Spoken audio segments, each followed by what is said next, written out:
जय हिंद, जय भारत साथियों। मैं जगदीश प्रसाद राय, भारतीय, भागलपुर लोकसभा प्रभारी, बिहार।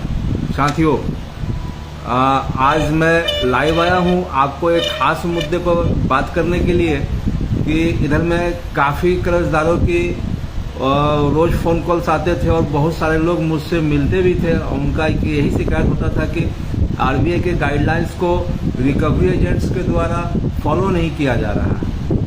जो भी बैंकर्स हो, एनबीएफसी हो, या जो भी मतलब कि अगर वो साहूकार भी तगादे के लिए आते हैं, ईएमआई का तगादा हो या साहूकार अपने ब्याज की तगादे के लिए आते हैं, तो जोर जबरदस्ती वाली भाषा का इस्तेमाल करते हैं और गाली गलौज तक भी होती है और टॉर्चर जैसी और ये सामाजिक हीनता वाली बात होती है।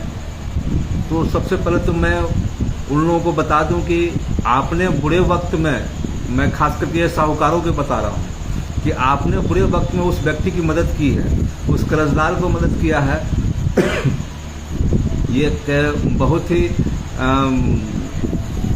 ऑब्लिगेशन वाली बात है और एक तरीके से देखा जाए तो आपने उसे मदद कर बुरे समय में साथ दिया है।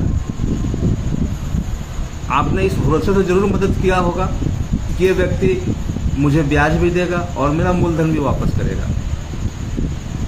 जब उस व्यक्ति की स्थिति साल 2 साल के बाद खराब हो जाती है, तो आप उस व्यक्ति पर ये कैसे यकीन कर सकते हैं कि फिर ये व्यक्ति जो 2 साल से मुझे ब्याज दे रहा था, ये व्यक्ति अब डिफॉल्टर है, अब ये देने के लायक नहीं है। जब वो देने के लायक नहीं है तो नहीं है वो। आप उससे टॉर्चर करके जबरदस्ती उससे पैसे आप वसूल नहीं कर सकते हैं। आप उसको मजबूर नहीं कर सकते हैं कि तुम पैसा मेरा दो, तुम्हारे घर में खाने का सामान है कि नहीं है, तुम्हारे जीव का उपार्जन के कोई साधन है कि नहीं है, हमें इससे कोई मतलब नहीं है। तुम जहाँ से भी पैसा ला के दो, घर बेच के ला के दो, अपना खेत बेच के ला के दो, ज़मीन बेच के ला के दो, किसी दूसरे से पैसे उधार ला के दो, दूसरे से मेरा कर्ज चुकाने के लिए किसी दूसरे से कर्ज उठा लो।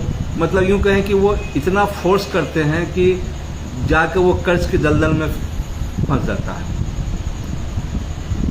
मैं उन साहूकारों से अपील करना चाहता हूं कि जो व्यक्ति आपने जिस पर भरोसा करके और जिस व्यक्ति ने आप पर भरोसा करके आपसे पैसे लिए थे, वो आपको जरूर देगा। वो व्यक्ति बेईमान नहीं हो सकता है। उसकी परिस्थितियां उसको वहां तक पहुंचने के लिए मजबूर कर रही है कि वो आपको पैसे नहीं दे पा रहा, आपका ब्याज नहीं दे पा रहा है।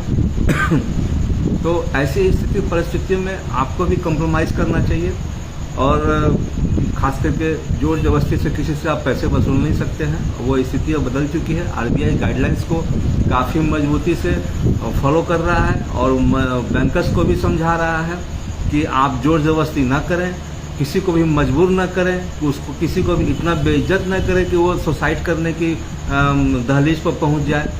पिछले 1 साल से अधिक से जो हमारा ये कर्ज मुक्त भारत अभियान चल रहा है और इस अभियान के जो प्रणेता हैं और जिनके अगुवाई में यह अभियान शुरू किया गया है, माननीय श्री शाहनवाज चौधरी भारतीय जी ने जो अभियान शुरू किया था, उनका मुख्य उद्देश्य यही था कि लोगों को कर्जे के कारण जान न गंवाना पड़े।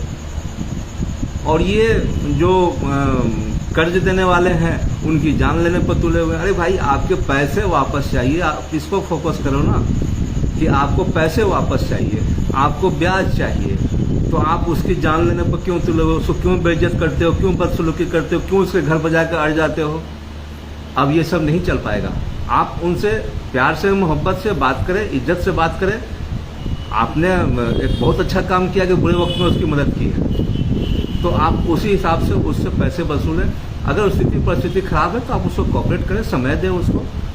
और लोगों को एक मानवीयता के कारण और ह्यूमन नेचर के कारण कम से कम एक इंसान दूसरे इंसान की मदद के लिहाज से भी कम से कम उसकी मदद करें। अब रह गया कि बैंक्स और एनबीएफसी कंपनीज जो है, वो जो खास करके रिकवरी एजेंट को भेजते हैं, वो एक तरीके से गुंडे, क्रिमिनल टाइप माइंडेड आदमी होते हैं। वो जा करके जबरदस्ती घर पर बैठ ही जाते हैं कि नहीं, आज दोगे नहीं तो हम जाएंगे नहीं। ये स्थिति अब नहीं चलने वाली है। आप ये क्लियर वे में समझ लें कि आप जोर जबरदस्ती से किसी से भी पैसे वसूल नहीं कर सकते हैं। और जो भी बैंक वाले हैं खास करके, वो ज़्यादा डिमोरलाइज कर रहे हैं अपने कस्टमर को, अपने लोन होल्डर्स को, उनको ये मजबूर कर रहे हैं कि आपका एनपीए हो जाएगा, आप दे दो, इतना दे दो, उतना दे दो। सब कुछ देने के बावजूद भी उस बेचारे का लोन तो ख़त्म होता ही नहीं है कभी भी। बैंक का एक लोन एक ऐसा मकर जाल है जो एक बार आप अगर फंस जाते हैं तो कभी चुका नहीं पाएंगे। एक बार आप डिफ़ॉल्टर हो गए तो कभी भी आप उस लोन को आप कभी भी लेवलाइज नहीं कर पाएंगे। मैंने भी देखा है, मैं भी 5 साल पहले इस तरह के कर्जे से परेशान था। तो आज तो हमारे ऊपर कोई कर्जा नहीं है, और हमारे कर्ज मुक्त भारत अभियान के जो भी लीडर्स हैं, जो भी इसकी अगुवाई कर रहे हैं, जो भी इसमें भाग लेकर के अपना पूरा समय दे रहे हैं, जैसे कि हम लोग भी अपना तन मन धन लगाए हुए हैं पूरी तरीके से, हमारे किसी के ऊपर में कोई लोन नहीं है। तो आज इसी को लेकर के मैं भागलपुर से हूँ, इसलिए मैं भागलपुर के पूर्वी जोन के डीआईजी साहब के पास में गया था, उन्हें एक ज्ञापन भी दिया, और जिसमें उन्हें बताया कि कर्जदारों को विशेष करके क्या परेशानी आ रही है। परेशानी जो है मेन है कि जो भी रिकवरी एजेंट्स आते हैं वो जोर जबरदस्ती की बात बोलते हैं, भाषा बोलते हैं, गलत व्यवहार करते हैं, इस पर एक्शन लिया जाए। उन्होंने साफ शब्दों में कहा कि आप तो ये अभियान के बारे में, कर्ज मुक्त भारत अभियान के बारे में कॉमन आप ज्ञापन लेके आए हैं, आपने किसी का इसमें ना कोई नाम दिया है, ना किसी के खिलाफ आप कंप्लेन कर रहे हैं, आप एक कॉमन समस्या की बात कर रहे हैं। तो उन्होंने साफ कहा अपने शब्दों में कि अगर किसी को आरबीआई गाइडलाइंस को फॉलो करता हुआ ना दिखे, अगर कोई आपसे बदतमीजी, बदसलूकी कर रहा हो, तो आप सीधा कंप्लेन, बाय नेम्ड कंप्लेन जा करके डीआईजी साहब के पास में आप कर सकते हैं। डीआईजी साहब ने आज ये प्रमुखता से हमें ये बात बताई कि आप उन्हें बता दो। हालांकि मुझे थोड़ा सा खराब भी लगा कि मेरे साथ 8-10 कर्जदार भी थे, जो कि काफ़ी देर से उन्होंने इंतज़ार भी किया, लेकिन डीआईजी साहब ने मिलने से मना कर दिया, क्योंकि उनका कहना था कि कोई जब तक कंप्लेन पर्सनली नहीं हो तो मैं मिल कैसे क्या करूँगा।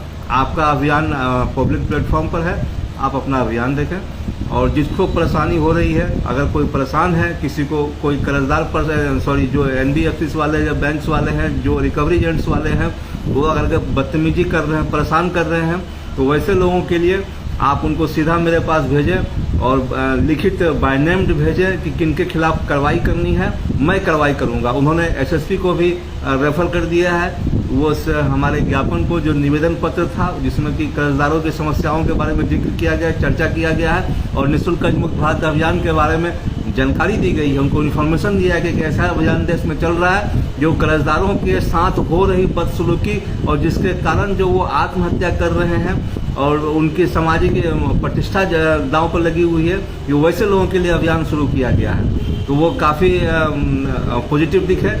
तो इसलिए मैं एक बार फिर से कहूँगा, जो भी कर्जदार है वो परेशान ना हो, डरे नहीं, और मजबूरी में आकर के आत्महत्या जैसे कदम को ना उठाएं, क्योंकि ये लोन जो है कुछ दिन तो ख़त्म हो जाएगा, लेकिन जीवन फिर दोबारा नहीं मिलने वाला है। इसलिए आप छोटा सा लोन के लिए आप अपने इतने बड़े जीवन लीला को समाप्त न करें। मैं आप लोग से फिर रिक्वेस्ट करूंगा, डरे नहीं, और आकर के आप निःशुल्क कर्ज मुक्त भारत अभियान से जुड़े।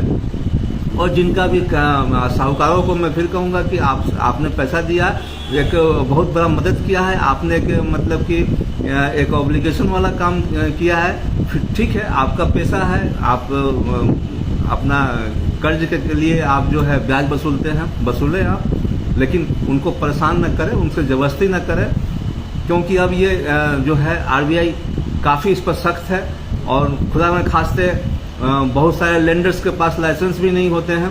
तो आप ऐसी स्थिति परिस्थिति को देखते हुए चलें, और विशेषकर कर्जदारों को परेशान न करें। इसी के साथ जय हिंद, जय भारत।